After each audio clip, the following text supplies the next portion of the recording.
Raven. So you've had this YouTube channel for a little over 3 years now. And in 2022, you decided to make it more of a consistent thing. Do you think YouTube is still relevant in 2022? I think that YouTube is very relevant. I feel like years prior, I made a huge mistake in thinking that YouTube wasn't relevant. Y'all know like a little bit of my background with YouTube. Like, God told me to start a YouTube channel back in like 2017, 2018. And I just really did not see the value in it. You know, I never really would come on YouTube anyway, like unless I was like looking for like lyrics to a song. Like, I never really would be on YouTube. So I had this misconception that if I'm not there, then my customers are not there, and nothing could have been further from the truth. So I finally in 2019 got a little bit, you know, obedient with it. Like, I created like a trailer with my husband. I started like releasing like videos and stuff like that every week. But I think that I kind of went into my YouTube channel without a plan.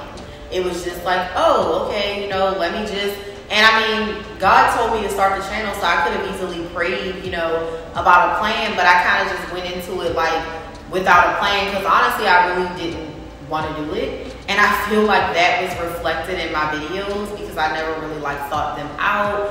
I never really like talked to like my audience and asked them, hey, like, what do you want to see from me? You know, what do you want to hear from me? Like, what's some good content that I could put on my channel? So I think in 2022, I'm not going to say you're like late to the party, you know, if you haven't gotten your YouTube channel up. But if I were you, I would get on here before it's too late, because Instagram is not letting up with this foolish algorithm. You know, Instagram is not letting up with like trying to completely like monetize like everything that they do. And so, I mean, for me, like, I want to make sure that all of my other platforms are in order. Like, I don't really want to just be depending on like one form of social media. So I think YouTube is very relevant. I also think that with the pandemic, you have people even still that are spending more time in the house than ever. Like, we're in 2022 now, but a lot of people have these remote jobs, you know, now.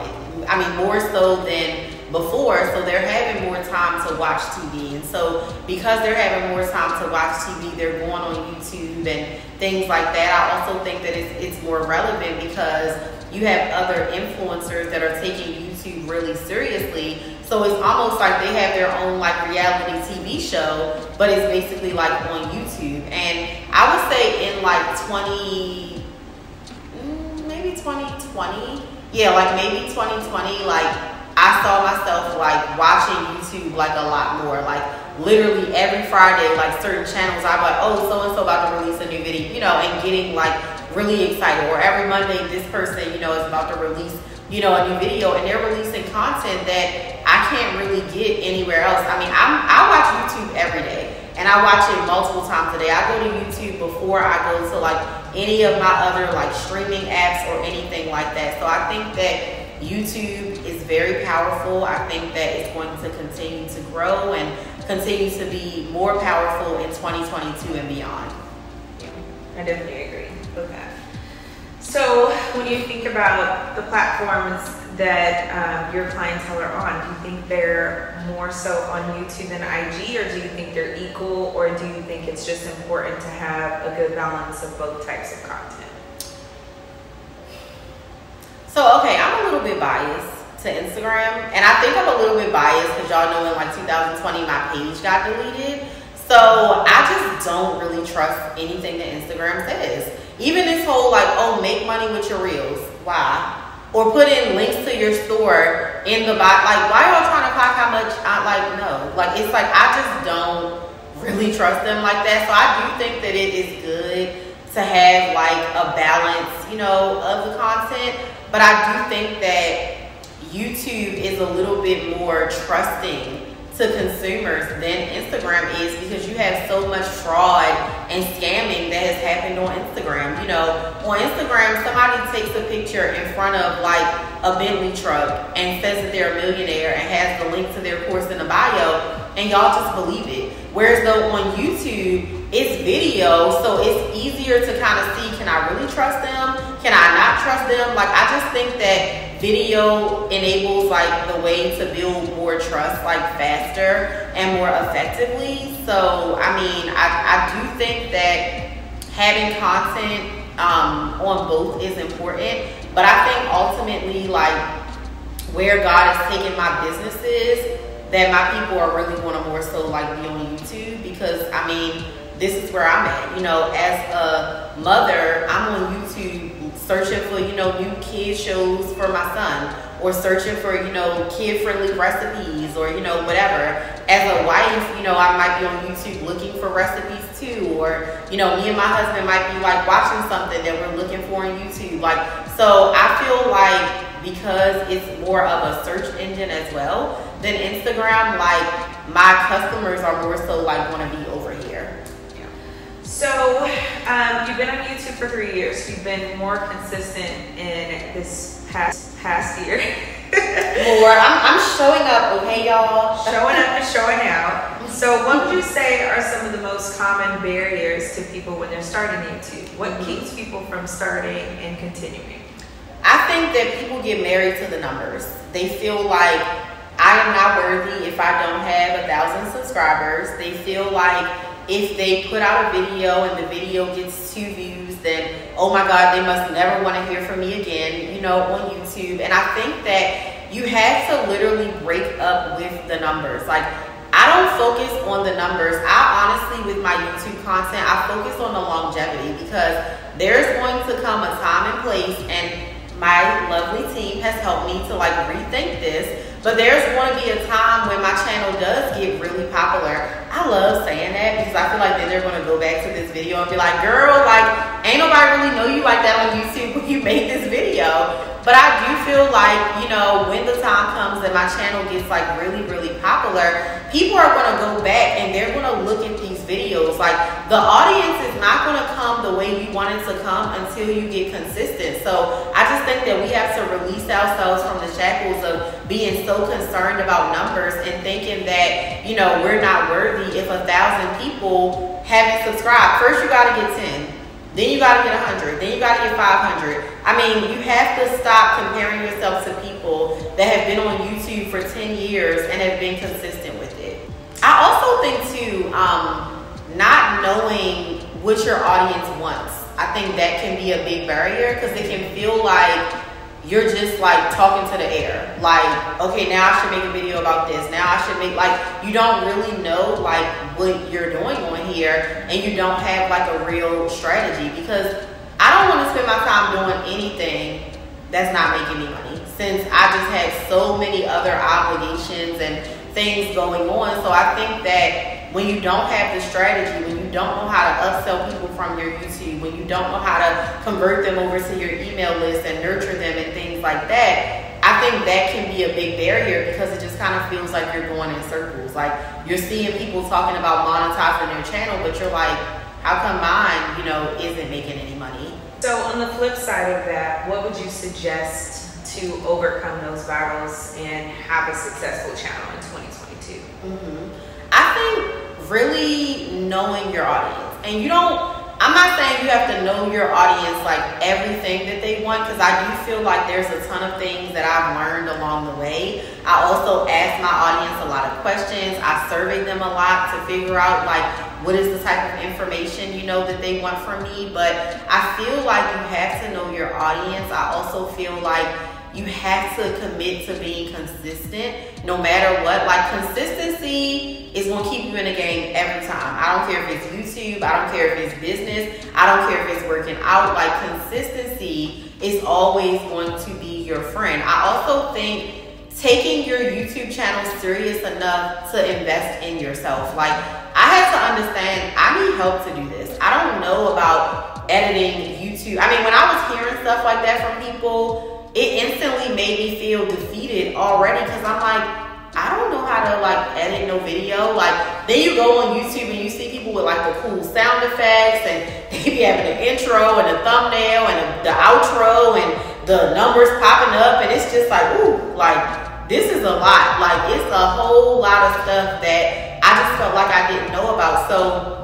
understanding that me and my audience and their needs was worthy of me making an investment to hire a team and say, I need help with this. You know, I need help with my recording. I need help with setting up my channel. I need help with figuring out how to monetize it and, you know, things like that. Like, I think that it is definitely worth the investment if you don't know what you're doing and you don't have the time to learn about YouTube and all the ins and outs. I know some people are just super like pro DIY, you know, entrepreneur. But for me, like, I really, really, really value my time. I don't want to spend 30 hours within 6 months trying to figure something out when I could hire somebody who can figure it out in 6 minutes. Like, it just, that's always really how I look at things with my business when it comes to like making the investment. And I mean, I can tell y'all, I was like really just like cautious at first because I'm like, am I really going to stick with this more so? Like, is this really,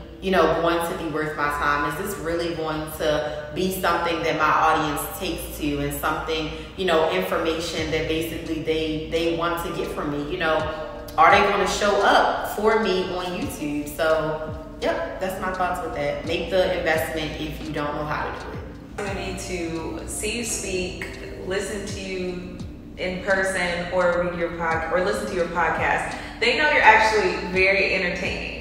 And people always say that. You are. You're very entertaining. So, will there ever be a chance that we get to see vlog content or behind the scenes content on your channel?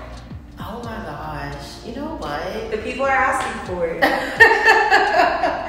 I do feel like I should do more of that because the videos that I have done on YouTube with my husband that have gotten like the most views are when it's like really random, like pull my phone out, babe, let's talk. And I'm like, this is so dumb. And then like 4,000 people will like go on YouTube and be watching it and be like commenting on it, you know, forever. So, I mean, yeah, I think that now that I've been like more consistent, I guess I can say like, you know, we'll be bringing more vlog content to the people.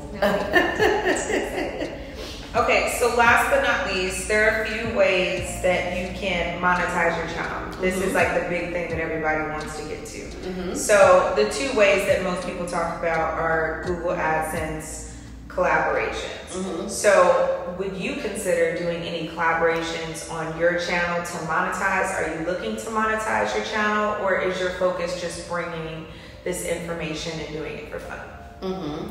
So I'm definitely looking to monetize. I mean, for me with like collaborations, I think it's all about the right collaborations. Because I have like seen people's YouTube channel and it'll be just like, this doesn't have anything to do, you know, and sometimes it's like just so extra how they're trying to like make it work. Like, I remember it was this one channel that I was watching, and typically her channel is more of like fashion and beauty and, you know, lifestyle and faith, and it's like really similar to like my channel. So she had like this one like episode where she's trying to promote like something about like landscaping and like lawn care, and I'm just like, this is not giving what I needed to give. Like, I don't want to watch a video about how I take care of my grass when last week I just watched like, oh, my makeup look, or oh, date night. I'm like, this is not, it's not going with the flow. So I do want to monetize my channel, but to all you collaborators out there, please make it be products that actually goes with my channel and things that my audience would be interested in. I feel like I'm a great collab partner, but really when it's something that I can stand by and I can really like believe in it. Yeah, all right. Okay, so last but not least, do you have any goals to finish out the year for YouTube? To finish out the year, I want to consistently make sure that every remaining week in 2022, we're putting out a YouTube video. I would like to get at least 3 collaborations signed on. And I would like to be so consistent that I get my subscribers up to at least 1,000 subscribers. So yeah, I think right now we're at like about 200 and something subscribers the last time, that I checked. So I feel like these are, big goals, but I don't think that they're too big, with some consistency mixed with God, I think, you know, we can do it, we can make it happen. Well, first of all, let me just say to my subscribers, thank y'all for like rocking out with me, because I feel like in this video we're talking about, is YouTube really worth it? And I feel like my subscribers is really who makes YouTube worth it. I just want to share that even while being at just 200 subscribers, I think that people wait until they're at 10,000, 20,000 to feel like, you know, they could show some love. But I feel like all 200 something of you guys have really just given me the motivation to keep going, because I'm like, dang, if I got just one subscriber, then that means that it's somebody that wants to hear what I have to say on YouTube. So I really appreciate you guys for rocking out with me. I appreciate all the comments. I appreciate all the love. I appreciate all of the feedback that you guys give me about what you all would like to see from the channel. And I'm just excited for us to grow together as, you know, happy little YouTube family. So I will see y'all in another video. Don't forget to subscribe if you have not already.